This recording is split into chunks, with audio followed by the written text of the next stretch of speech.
اور اللہ نے انکار کرنے والی تمام مجرم قوموں کو کیا کیا؟ ہلاک کر دیا۔ پھر وہی 141 سے 152 میں حضرت صالح علیہ السلام کے حوالے سے انہوں نے بھی دعوت دی اپنی قوم کو کہ دیکھو، میرا آج تک دیکھیں ہر نبی کی جو ہے نا پرسنالٹی بہت پاکیزہ تھی، اور سب سے پہلے وہ اپنا پیش کرتے تھے کہ میرے کردار کی سچائی تم لوگوں کے اوپر واضح ہے، میں اللہ کا رسول ہوں، میری اطاعت کرو، اللہ کی نافرمانی سے بچو، اور ساتھ میں یہ ضرور کہتے تھے میں تم سے کسی اجر کا سوال نہیں کرتا۔ غور کرو، کیا تم ہمیشہ ان دنیا کی نعمتوں سے استفادہ کرتے رہو گے؟ خوبصورت باغات ہمیشہ رہیں گے تمہارے پاس، ٹھنڈے چشمے تمہیں ہمیشہ ہی ملتے رہیں گے، you can enjoy all the time, طرح طرح کی فصلیں تمہیں مل رہی ہیں، تمہیں ملائم کھجوریں مل رہی ہیں، پہاڑوں کو تراش تراش کر تم بڑے ہی کمفرٹ زون والے گھر بناتے ہو؟ نہیں، یاد رکھو، تمہیں اللہ تعالیٰ کو ایک دن ان نعمتوں کا کیا دینا ہے؟ حساب دینا ہے۔ تو باز آ جاؤ، کیا کرو؟ اللہ کی بندگی کرو، زمین میں فساد مچانے والوں کی پیروی مت کرو۔ پھر حضرت صالح علیہ السلام کی قوم کا تکبر بتایا جا رہا ہے، بیہیویئر، ایروگینس بتائی جا رہی ہے 153 سے 159 تک۔ حضرت صالح علیہ السلام کی قوم یعنی قوم سمود نے حضرت صالح علیہ السلام کی دعوت کو اتنے ایروگینٹلی تکبر سے رد کیا ہے نا، اور ان کی بشریت پر، ان کے انسان ہونے پر بھی اعتراض شروع کر دیا۔ انہوں نے بھی ان کو دیوانہ ہی کہہ دیا اور سحر زدہ قرار دے دیا کہ جادو جو ہے اس کا، ان کے جادو زدہ ہو گئے۔ تو ان سے وہی والی بات، معجزہ، آپ بھی معجزہ لا کے دکھائیں۔ تو اللہ سبحانہ و تعالیٰ نے نشانی کے طور پر ایک پہاڑ سے ایک زندہ اونٹنی برآمد کر دی۔ حضرت صالح علیہ السلام نے قوم کو آگاہ کیا کہ یہ اللہ کی اونٹنی ہے، لہذا اس کے کھانے اور پینے میں رکاوٹ نہ ڈالنا۔ ان کو کون سا کمی تھی؟ باری لگی ہوئی تھی، ایک دن قوم کی باری تھی، ایک دن اس کی باری تھی۔ تو یہ اونٹنی ہے، ہادھی ناکا لہا شرب ولکم شرب، تمہارے لیے بھی ہے پانی، اس کے لیے بھی ہے، باری لگی ہوئی ہے۔ تو کیا ہے؟ پانی پینے کی ایک باری اس کی، اور ایک مقررہ دن کی باری پانی پینے کی تمہاری۔ جیسے ٹن بائی ٹن ہم زندگی میں کرتے ہیں، اور بچوں کو بھی سکھاتے ہیں جب تمہاری ٹرن آئے گی نا بیٹا یہ کر لینا، صحیح، اور خود بھی اپنی ٹرن کا ویٹ کرتے ہیں۔ الیکشن میں سارے ایک ہی دم سارے ووٹ تو نہیں ڈالتے نا، باری باری جا کے ڈالتے ہیں۔ تو اللہ سبحانہ و تعالیٰ کے پیارے پیغمبر حضرت صالح علیہ السلام نے قوم کو وارن کیا، دیکھو اس اونٹنی کو نا جو ہے بری نیت سے ہاتھ لگایا نا تو مارے جاؤ گے۔ قوم نے اونٹنی کو کر دیا ہلاک۔ اچھا، اس کے بارے میں نا بہت ڈیٹیلڈ ریفرنس ہے۔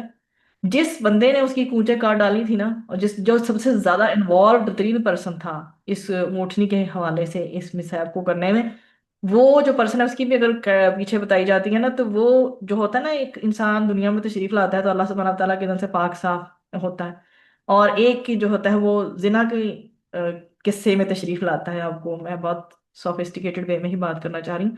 فردر میں نے قصص الانبیاء میں جب اس کا مطالعہ کیا تھا، میرے رونگٹے کھڑے ہو گئے تھے سوچ کے کہ اللہ سبحانہ و تعالیٰ کے جو احکام کی جو سب سے بدترین قسم کی جو خلاف ورزی کرنے والے لوگ ہوتے ہیں نا، وہ سمجھ لیں بائی برتھ ہی انتہائی قسم کے کیا ہوتے ہیں؟ خراب خراب جو ہے پرسنالٹی رکھنے والے ہوتے ہیں۔ تو جب میں نے اس کو پڑھا تھا، میں انشاءاللہ کسی دن ڈیٹیلڈ حضرت صالح علیہ السلام کی قوم کے حوالے سے جب واقعہ پیش کروں گی تو تب میں ضرور ذکر کروں گی۔ تو اس کو جو انوالو تھا سب سے زیادہ پرسن، وہ اس کی پرسنالٹی کے بارے میں یہ ذکر کیا جاتا ہے کہ وہ بھی ایک اچھا انسان نہیں تھا۔ تو پھر کیا اللہ سبحانہ وتعالیٰ نے ان کو زلزلے کے ذریعے پوری قوم کو تباہ و برباد کر دیا۔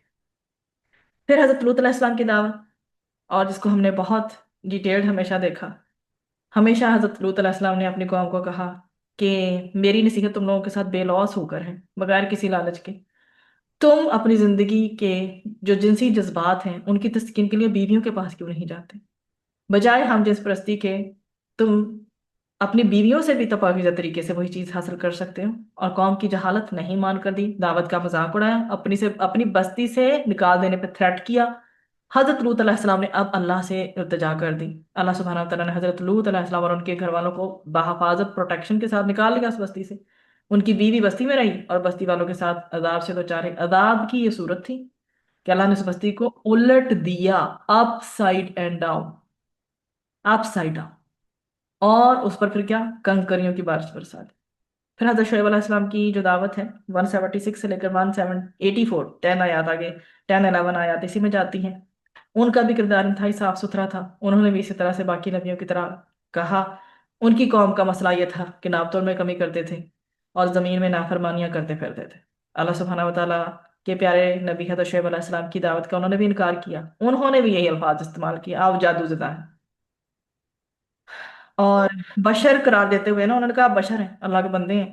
تو ہم آپ کی رسالت پہ یقین نہیں کرتے، ہم پر آسمان کو گرا دو ورنہ ہم سمجھیں گے تم جھوٹے ہو۔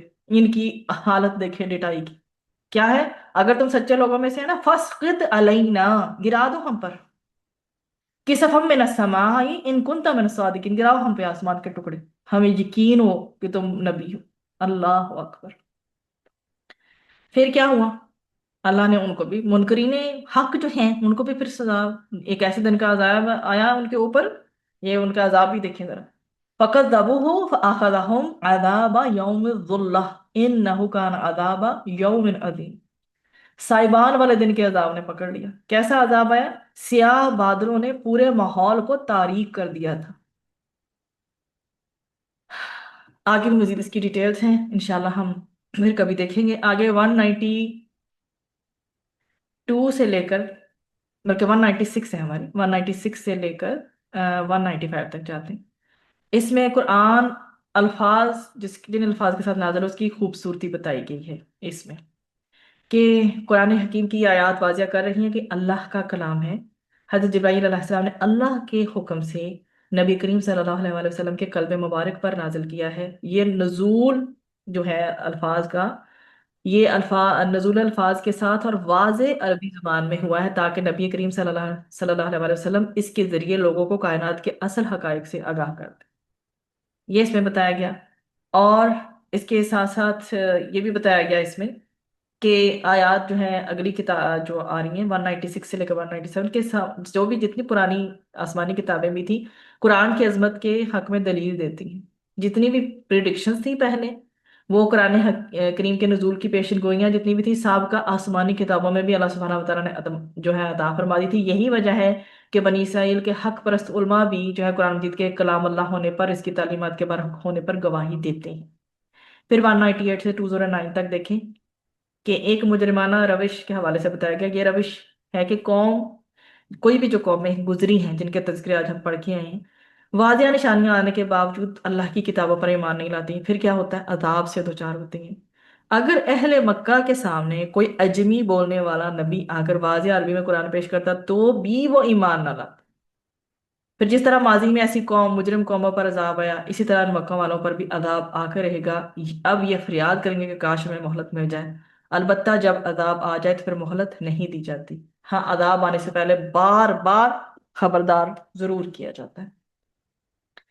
پھر 210 سے لے کر 212 میں جو یہ مشرکین مکہ بہتان لگا رہے تھے نبی کریم صلی اللہ علیہ وسلم پر کہ کاہن ہیں، شیاطین جن جو ہیں ان پر قرآن کو لے کے اترتے ہیں، ان آیات میں اس بہتان کی نگیشن کی گئی ہے، نفی کی گئی ہے کہ شیاطین کے لیے ممکن ہی نہیں کہ وہ قرآن لا سکیں، کیونکہ وہ تو قرآن کی سماعت سے ہی محروم کر دیے گئے۔ جب وہ وہی حاصل کرنے کی کوشش کرتے ہیں تو آپ کو پتہ ہے کہ کس طرح سے انہیں پھر جو ہے وہاں سے بھگا دیا جاتا ہے۔ پھر 213 سے لے کے 220 میں نبی کریم صلی اللہ علیہ وسلم سے خصوصی خطاب کیا گیا ہے کہ ان کے ساتھ، مشرکین کے ساتھ کسی بھی صورت آپ نے کمپرومائز نہیں کرنا۔ اپنے قریبی رشتہ داروں کو آخرت میں ہونے والے حساب کتاب کے حوالے سے آپ ہمیشہ وارن کرتے رہیں، اپنے ساتھیوں کے ساتھ شفقت سے پیش آئیں، اگر کوئی نافرمانی کرے تو اس کی تربیت کے لیے ضرور آپ سرزنش کریں، آپ ضرور اسے وارن کریں اور اسے صاف صاف کہہ دیں کہ میں بری الذمہ ہوں۔ پھر توکل کیجئے اس رب پر جو ہر وقت آپ صلی اللہ علیہ وآلہ وسلم پر کیا رکھتا ہے، نظر کرم رکھتا ہے۔ وَتَوَكَّلْ عَلَى الْعَزِيزِ الرَّحِيمِ الَّذِي يَرَاكَ حِينَ تَقُومُ، آپ صلی اللہ علیہ وسلم تہجد میں قیام کرتے ہیں نا، تو اللہ سبحانہ وتعالیٰ فرماتے ہیں کہ وہ آپ کو دیکھتے ہیں۔ اللہ سبحانہ وتعالیٰ پھر جب آپ صلی اللہ علیہ وسلم دیگر ساتھیوں کی تہجد کی نماز کا جائزہ لینے نکلتے وہ تب بھی آپ صلی اللہ علیہ وسلم پر کیا رکھتا ہے، نگاہ رکھتا ہے، تو بے شک وہ سب دیکھنے والا، سب سننے والا اور ہر بات کا جاننے والا ہے۔ انہو هو السمیع العلیم۔ پھر ایسا کیسے ہو سکتا ہے کہ جب اللہ سبحانہ وتعالیٰ نبی کو بتا رہے ہیں اور آیات ہمارے لیے ہیں، اسپیشلی بتا ان کو رہے ہیں، تو ہماری کسی بھی ایک لمحے کی جو موومنٹ ہے اللہ سبحانہ وتعالیٰ سے غافل نہیں ہے، اللہ تعالیٰ جانتے ہیں ہم کس وقت کیا کر۔ پھر اگلی آیات ہماری 221 سے لے کر 223 تک جائے گی کہ یہ جو کاہن لوگ ہیں یہ پرلے درجے کے جھوٹے اور مکار ہوتے ہیں، وہ ہر قسم کے گناہوں پر، جو ہر قسم کے گناہوں میں ملوث ہوتے ہیں، ایسے لوگوں پر شیاطین جو ہے نا جن نازل ہوتے ہیں اور سنی سنائی باتیں ان تک پہنچاتے ہیں۔ یہ باتیں بھی زیادہ تر کیا ہے، جھوٹی خبروں میں مشتمل ہوتی ہیں۔ تو نبی کریم صلی اللہ علیہ وسلم جیسے اعلیٰ اخلاق اور کردار کی حامل ہستی کو کاہن قرار دیتے ہوئے یہ غور تو کریں کہ کتنی بڑی بات ہے جو وہ کر رہے ہیں۔ پھر اگلی آیات میں ہمارے سامنے 224 سے لے کر 226 تک غالباً شاعروں کا کردار بیان کیا جا رہا ہے کہ جس کو یہ جو قرآن کو شاعری کی حضرت ہے کہ یہ شاعرانہ کلام ہے، تو شاعری جو ہوتی ہے قرآن کے ساتھ کیسے کمپیٹیبل ہو سکتی ہے؟ شاعروں کی جو شاعری ہے وہ تو گمراہ قسم کے لوگ ہوتے ہیں شاعر، پہلی بات تو یہ بہکے ہوئے ہوتے ہیں، ہر وادی میں بھٹکتے ہیں، یعنی ہر محفل کا رنگ دیکھ کر اسی کے مطابق شعر کہتے ہیں تاکہ کیا انہیں زیادہ سے زیادہ داد ملے، نذرانے وصول کر سکیں۔ وہ بڑے بڑے دعوے کرتے ہیں لیکن عمل کے اعتبار سے انتہائی کم کردار رکھتے ہیں، پست کردار رکھتے ہیں۔ اور جہاں تک اچھے شاعروں کی بات کی جا رہی ہے 227 آیا میں کیا بتایا جا رہا ہے کہ شاعروں میں کچھ نیک سیرت بھی ہوتے ہیں جو ایمان لاتے ہیں، شریعت کے مطابق زندگی بسر کرتے ہیں، اور کیا شاعری کے ذریعے اللہ کا ذکر اور اس کی تعلیمات کو عام کرنے کی کوشش کرتے ہیں، اور اللہ کے جو دین اسلام کے شاعر ہیں ان پر اعتراض جو کرتے ہیں لوگ، تو شاعر جو ہیں ان کو جواب دیتے ہیں۔ اسی طرح سے حسان بن ثابت بہت اچھی شاعری کرتے تھے، اور اللہ سبحانہ تعالیٰ کے اذن سے نبی کریم صلی اللہ علیہ وسلم کو جب ان کے مخالفین ان کے خلاف جو ہے شاعری کر رہے تھے، تو نبی کریم صلی اللہ علیہ وسلم کہتے تھے حسان بن ثابت سے اٹھو اور شعر کہو، پھر اللہ کے حکم سے ان کو اس میں بہت سپورٹ ملتی تھی اور بہت خوبصورت اشعار کہتے تھے، اب آج تک لوگوں کی زبانوں پہ جاری۔ تو یہ بتا دیا گیا کہ جو جن کا باطن برا ہوتا ہے اسلام کے شاعر پر وہ لوگ اعتراض کرتے ہیں یا ان کا مذاق اڑاتے ہیں، انہیں عنقریب اللہ سبحانہ تعالیٰ کیا کرے گا؟ ان کو ایسی سزا دے گا کہ ان کو اپنی حرکات کا خمیازہ بھگتنا پڑے گا۔ پھر سورہ نمل شروع ہو جاتی ہے ہمارے پاس، اس میں اللہ سبحانہ تعالیٰ کی قدرتوں کا بیان ہے۔ آیا نمبر 1 سے لے کر 6 تک بتایا گیا ہے کہ قرآن کریم ایک واضح کتاب ہے، اور اس میں وہی میسج ہے جو ہمیں سورۃ البقرہ کی شروع کی آیات میں ملتا ہے، ویسا ہی ملتا جلتا میسج ہے۔ مومنوں کے لیے ہدایت ہے جو نماز قائم کریں، زکوٰۃ دیں، اور کیا بالخصوص آخرت کے واقعہ ہونے پر یقین رکھیں۔ اس کے برعکس جو لوگ آخرت پر ایمان نہیں رکھتے ان کے لیے دنیا کی عارضی سہولتیں جو ہوتی ہیں، عارضی سہولتیں فیسلٹیز جو ہوتی ہیں، وہ ان کے سامنے مرغوب کر دی جاتی ہیں، تو پھر روز قیامت ان کے لیے بدترین عذاب ہوگا جو ایسا کر رہے ہیں۔ سب سے زیادہ خسارے میں یہی لوگ ہوں گے۔ ان حقائق سے وہ ہستی اللہ سبحانہ تعالیٰ کی ذات جو ہے سب کو آگاہ کر رہی ہے، جو کہ بہت حکیم اور کامل علم رکھنے والی ہے۔ پھر اس میں آیات 7 سے لے کے 14 تک حضرت موسیٰ علیہ السلام پر جو ظہور نبوت ہوا تھا، جب حضرت موسیٰ علیہ السلام مدین سے واپس مصر آ رہے تھے، جیسے انہوں نے ندا آئی تھی اللہ سبحانہ تعالیٰ کی طرف سے، پھر ان کو جو معجزے عطا ہوئے تھے انہی کا اس میں بیان ہے آگے مل رہا ہے۔ اور پھر جب انہوں نے موسیٰ علیہ السلام نے دعوت پیش کی فرعون کے سامنے، تو اس نے جو مذاق اڑایا، سرکشی کی ہے، وہ سارا بیان مل رہا ہے جو ہم نے کافی بار ریپیٹ کیا ہے۔ ہاں البتہ 15 سے لے کر 19 میں نئی چیز آ رہی ہے، وہ کیا ہے؟ وہ حضرت سلیمان پر اللہ کا فضل۔ اس میں اللہ سبحانہ وتعالیٰ نے حضرت داؤد علیہ السلام اور حضرت سلیمان علیہ السلام پر 15 سے 19 تک جائیں گے ان پر فضل اس کے حوالے سے یہاں بتایا جا رہا ہے۔ اللہ نے علم کی دولت عطا کی، پھر بار بار اپنا شکر ادا کرنے کی توفیق ان دونوں کو عطا فرمائی۔ حضرت سلیمان علیہ السلام کو ایسے لشکر عطا کیے جس میں انسانوں کے علاوہ جنات اور پرندے بھی شامل تھے، پھر انہیں پرندوں اور حشرات الارض کی بولیاں بھی سمجھنے کی صلاحیت عطا فرمائی گئی۔ تو ایک روز جب ان کا لشکر ایک ایسی وادی سے گزرا جہاں چیونٹیوں کی، جو چیونٹیاں نہیں ہوتی، آنٹس ہوتی ہیں، ان کی کثرت تھی، تو ایک چیونٹی نے پکار کر دیگر چیونٹیوں سے کہا کہ اپنے بلوں میں داخل ہو جاؤ، ایسا نہ ہو کہ حضرت سلیمان علیہ السلام کا لشکر تمہیں کچل دے۔ اس کی یہ پکار سن کر حضرت سلیمان علیہ السلام ہنس پڑے اور بے اختیار اللہ کا شکر ادا کرتے ہوئے عرض فرماتے ہیں ربی یہ آپ کے سامنے الفاظ ہیں 19 میں، ربی اوزعنی ان اشکر نعمتک التی انعمت علی وعلی والدی وان اعمل صالحا ترضاہ وادخلنی برحمتک فی عبادک الصالحین۔ کیا میرا مجھے توفیق عطا فرما کہ میں تیرا شکر کروں تیری اس نعمت کا جو تو نے مجھ پر کی اور میرے والدین پر کی، اور مجھے توفیق عطا فرما تاکہ میں ایسا عمل کروں جس سے تو راضی ہو جائے، مجھے اپنے نیک بندوں میں شامل فرما۔ اس کے بعد نمبر 20 سے لے کے 28 تک ہمارے پاس ہدہد کے ذریعے قوم سبا کا تعارف دیا گیا ہے۔ حضرت سلیمان علیہ السلام کے لشکر میں ایک پرندے کی زبان سے یمن میں آباد قوم سبا کا تعارف ہے۔ حضرت سلیمان علیہ السلام نے ایک روز اپنے لشکر کا جائزہ لیا تو دیکھا کہ ہدہد بغیر رخصت کے غائب ہے۔ انہوں نے فرمایا کہ اگر کوئی پراپر ایکسکیوز اس کے پاس نہ ہوا تو اسے سزا دی جائے گی۔ کچھ ہی دیر میں ہدہد آ گیا، اس نے بتایا کہ وہ اڑتے اڑتے یمن تک گیا، وہاں سبا نامی ایک قوم کو اس نے آباد پایا ہے، اس کے حکمران ایک ملکہ ہے جسے ہر نعمت عطا کی گئی ہے، خاص طور پر اس کا تخت انتہائی نفیس اور قیمتی ہے۔ وہ قوم شیطان کی گمراہی کے تحت سورج کی کیا کرتی ہے؟ پرستش کرتی ہے۔ حالانکہ ہم سب کو معلوم ہے کہ معبود حقیقی جو اللہ سبحانہ و تعالیٰ، لیکن وہ قوم اس کی پرستش کر رہی تھی۔ تو حضرت سلیمان علیہ السلام نے ہدہد کے حوالے اپنا خط کیا اور کہا کہ جاؤ ملکہ سبا کو دے کر آؤ، پھر ہم دیکھتے ہیں کہ اس کا کیا جواب دیتی ہے۔ جب اس کے پاس یہ خط پہنچا، ملکہ سبا کے پاس 29 سے 33 میں آئے گا، ملکہ سبا کو جب حضرت سلیمان علیہ السلام کا خط ملا تو اس نے فوراً اپنی ریاست کے تمام لوگوں کو جمع کیا، جو قائدین ٹائپ لوگ ہوتے ہیں۔ انہوں نے حضرت سلیمان علیہ السلام کا خط پڑھ کر سنایا۔ اس خط میں حضرت سلیمان علیہ السلام نے قوم سبا کو پیغام بھیجا تھا کہ میری اطاعت قبول کر کے میرے دربار میں حاضر ہو جائے۔ ملکہ نے قائدین سے پوچھا، معاہدین سے پوچھا، کیونکہ وہ ان سے مشورہ کیے بغیر کوئی فیصلہ نہیں کرتی تھی۔ تو انہوں نے کہا ہم پوری طاقت ہے ہمارے پاس، ہم ان کا مقابلہ کرنا چاہیے ہمیں، ہم اس کے لیے تیار ہیں، البتہ فیصلے کا اختیار آپ کو، آپ جو چاہیں فیصلہ کریں۔ ملکہ سبا جو ہے وہ سمجھدار عورت تھی، 34 سے لے کر 35 میں دیکھیں اس نے کیا کہا کہ ایسی حقیقت اس نے بتائی کہ جو ہر دور میں نظر آتی ہے، بلا شبہ ہر دور میں بادشاہوں کی اکثریت جو ہے محکوم علاقوں میں فساد مچاتی رہی ہے اور محکوم قوم کے بعض امیر لوگوں کو ذلیل کرتی رہی۔ تو اس نے جو ہے اس نے کہا کہ ہم ایسا کرتے ہیں کہ ہم کچھ تحفے بیچ کر نا حضرت سلیمان علیہ السلام کے مزاج کا اندازہ لگاتے ہیں کہ اگر وہ دنیا پرست بادشاہ ہیں تو پھر ظاہر ہے تحفے لینے سے آئیڈیا ہو جائے گا کہ ان کے کچھ پھر مقاصد کچھ اور ہیں اگر وہ نہیں قبول کرتے۔ تو آگے حضرت سلیمان علیہ السلام کی دنیا داری سے نفرت کی مثالیں جو ہیں 36 سے 37 میں آ رہی ہیں۔ وہ غضبناک ہوئے ان قیمتی تحائف پر کہ دنیا داری کی طرف ان کو راغب کیا جا رہا ہے، انہوں نے ملکہ کے بھیجے تحائف واپس لوٹا دیے اور ملکہ کے قاصد سے کہا کہ ہم عنقریب ایسے لشکروں سے تمہاری ریاست پر حملہ آور ہوں گے جن کا مقابلہ کرنا تمہارے لیے ممکن نہیں ہوگا۔